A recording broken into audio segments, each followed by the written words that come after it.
Have you ever heard of a topographic map?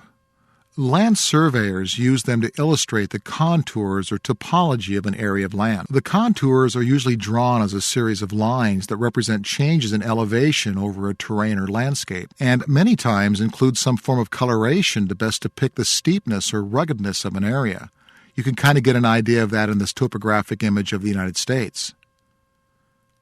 Now, when applied to the computer, although a topographic wireframe file could be created directly inside 3ds Max, it's more typically made in a computer-aided drafting program like AutoCAD or a specialized GIS software application from someone like ESRI. The important thing to know is that no matter what program was involved in making the original wireframe data file, that file can be used in Max, which will magically convert it into a solid 3D mesh. Max does all that by using a special modeling tool called Terrain.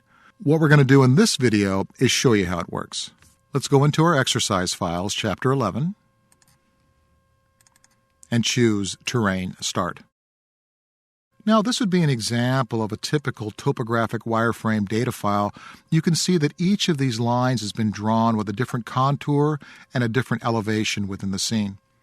Now, I want to take you into the help system real quickly here to show you a colored version of what we're aiming to do. Let's choose Help.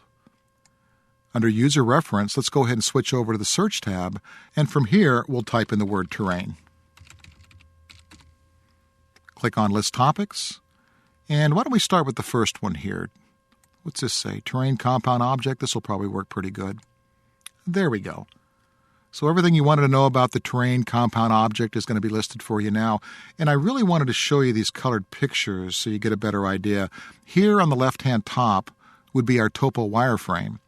And after it's been skinned together, you can kind of see how you can now see the various elevations. Very good. So that'll give you a little bit better idea of that. Let's go ahead and minimize the help.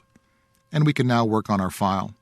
Now, the terrain command can be applied to one spline and then the others picked in order, or all the lines can start off as one shape, which would require you to attach them all together before actually applying the terrain.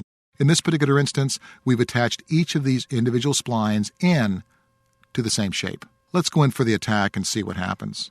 Go ahead and select the shape, go over to your Standard Primitives Compound Objects, and from here choose Terrain. There we go. Automatically, we have now had these lines skinned together that we can now see the undulations or the change in the topology. Now, what are our choices from here? If we come down to Form, a couple different things. We can first of all stitch the border together, which will kind of smoothen things out.